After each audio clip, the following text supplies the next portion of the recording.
मनाजिले Karbala 60 हिजरी 27 रजब अपने नाना हजरत मोहम्मद मुस्तफ़ा सल्लल्लाहु अलैहि वालैहि वसल्लम के रोज़े मुबारक पर आखिरी हाजिरी देने के बाद इमाम हुसैन शहर मदीना छोड़कर मक्का की जानिब चल पड़े और 4 शाबान को मक्का पहुंचे और 8 जुल्हिज्जतुल हराम को मक्का से करबला की तरफ चल पड़े। इस सफर में इमाम हुसैन रदियल्लाहु अन्हु ने तकरीबन 20 जगहों पर स्टे किया। उनमें से चंद मकामात जहां कोई वाकया पेश आया वो मकामात हम आपको दिखाएंगे। पहली डेस्टिनेशन बुस्तान इब्ने आमिर क्रॉस करने के बाद जब इमाम हुसैन रदियल्लाहु अन्हु दूसरी मंजिल सफ़ाह पर पहुंचे तो वहां आपकी मुलाकात अरबी के एक मशहूर शायर फरजदक से हुई जो बाय चांस कूफा से ही आ रहा था। आपने इससे कूफा की सिचुएशन के बारे में पूछा तो उसने कहा, ए नवासे रसूल, उनके दिल तो आपकी फेवर में है लेकिन उनकी तलवारें आपके अगेंस्ट हैं। इमाम हुसैन का तीसरा स्टे जाते इर्क नामी सुनसान और वीरान जगह पर हुआ जहां एक शख्स बशीर बिन गालिब ने इमाम हुसैन के काफले वालों को टेंट्स लगाते देखा तो वो बड़ा हैरान हुआ। फिर उसने आकर इमाम हुसैन से मुलाकात की तो दौरान गुफ्तगू इमाम हुसैन ने उसे अपने सफर का मकसद बताया और साथ अपनी शहादत की खबर भी दी। इमाम हुसैन का चौथा स्टे हाजिज था। इस मकाम पर आले रसूल ने कुछ देर आराम फरमाया और इमाम हुसैन रदियल्लाहु अन्हु ने कूफा वालों के लिए एक खत लिखा और उसे हजरत कैस के हाथों कूफा वालों को रवाना किया। 5वीं मंजिल बाजुल उयून और 6ठी मंजिल खुजैमिया को क्रॉस करके इमाम आली मकाम जब 7वीं मंजिल जरूद पर पहुंचे तो आपको जुहैर बिन अल कैस नामी शख्स मिले जो कि हजरत उस्मान गनी के करीबी लोगों में से थे और हज अदा करके आ रहे थे। उसने जैसे ही इमाम हुसैन से मुलाकात की तो उसने अपने घर जाने के बजाय इमाम हुसैन का रफीक सफर बनने को प्रेफर किया।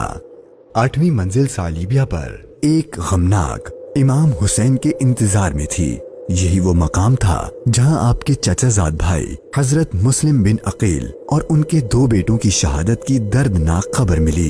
इस पर आपने खुतबा इरशाद फरमाया और हालात की संगीनी से काफले वालों को आगाह कर दिया ताकि कोई जाना चाहे तो चला जाए, लेकिन आपके साथ सफर शुरू करने वालों में से किसी ने पीठ ना फेरी। मुश्किलात में इजाफा और जर्नी डिफिकल्ट होती जा रही थी क्योंकि इब्ने जियाद गवर्नर कूफा को इमाम हुसैन के आने की खबर मिल गई थी और उसने अपने बहादुर और माहिर कमांडर हुर को 1000 का लश्कर देकर इमाम हुसैन को गिरफ्तार करने भेज दिया। इमाम हुसैन जुहाला, बतने उकबा और शराफ से गुजरने के बाद जब 12वीं मंजिल सुरात पहुंचे तो आपका सामना हुर और उसके 1000 के लश्कर से हुआ। इस रेगिस्तानी इलाके में हुर और उसके लश्कर वालों का प्यास से बुरा हाल हो चुका था और उनके पास पानी भी नहीं था तो इमाम हुसैन ने उनको अपने हाथ से पानी पिलाया।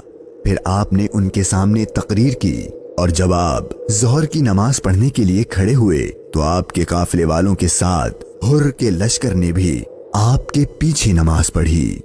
13वीं मंजिल कादसिया, ये है टर्निंग पॉइंट। इमाम हुसैन रदियल्लाहु अन्हु को जाना तो कूफा था लेकिन आपने रास्ता तब्दील कर दिया और आप करबला की तरफ चलना शुरू हो गए।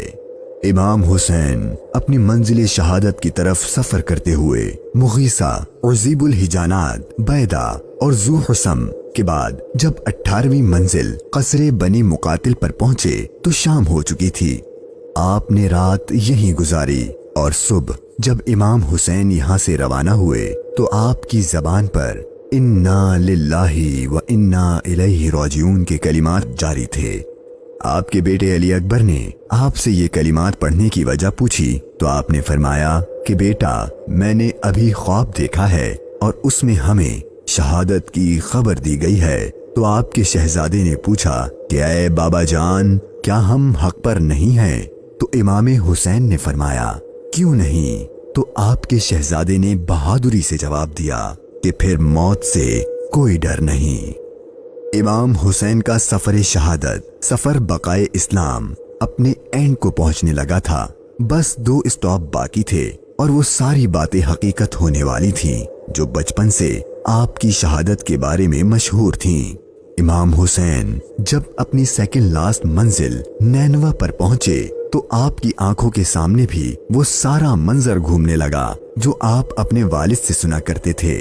ابھی امام نے تھوڑا ہی فاصلہ طے کیا تھا، ایک ریگستان میدان نظر آیا اور ابھی وہ سارا قیامت خیز منظر آپ کی نظروں میں گھوم ہی رہا تھا کہ حر اپنے لشکر کے ساتھ ایک بار پھر آپ کے سامنے آ گیا اور اس نے بتایا کہ گورنر کوفہ ابن زیاد نے مجھے خط دیا ہے کہ آپ جس جگہ پر ہوں وہیں آپ کو روک لوں اور آپ کو ایک ایسی جگہ پر ٹھہراؤں جہاں پانی وغیرہ کچھ بھی نہ ہو۔ اور بالآخر آپ کا سفر اپنے اختتام کو پہنچا اور 2 محرم کے دن ابن زیاد کے حکم پر اس چٹیل ریگستانی میدان میں پورے قافلے اہل بیت نبوت اور ان کے اصحاب کو اس 1000 کے لشکر نے روک دیا۔ امام حسین نے دریافت فرمایا کہ اتنا تو بتاؤ کہ اس جگہ کا نام کیا ہے؟ تو جواب دیا گیا اس جگہ کو کربلا کہتے ہیں۔ تو امام حسین نے اپنے خاندان سے فرمایا کہ بس یہی ہمارے ٹھہرنے کی جگہ ہے، یہیں ہمارا خون بہایا جائے گا اور یہیں ہماری قبریں بنیں گی۔ یہاں یزیدی فوج کی گستاخیاں دیکھ کر امام حسین کو سب سے پہلے روکنے والے حضرت حر رضی اللہ عنہ امام حسین کی بارگاہ میں معافی مانگ کر حاضر ہوئے اور اپنی جان آپ پر قربان کر دی۔ یہی کربلا کا میدان آپ کے طویل سفر کی 20ویں اور آخری منزل تھی، اور 8 دن بعد اہل بیت اطہار پر ظلم و ستم کر کے آپ پر اور اہل بیت پاک پر پانی بند کر کے آپ کے ساتھیوں کو بھوک اور پیاس کی حالت میں شہید کر دیا گیا، اور 61 ہجری 10 محرم یعنی عاشور کے دن تپتے صحرا 3 دن کی بھوک اور پیاس اور سجدے کی حالت میں امام حسین کو شہید کر دیا گیا۔ انا للہ و انا الیہ راجعون۔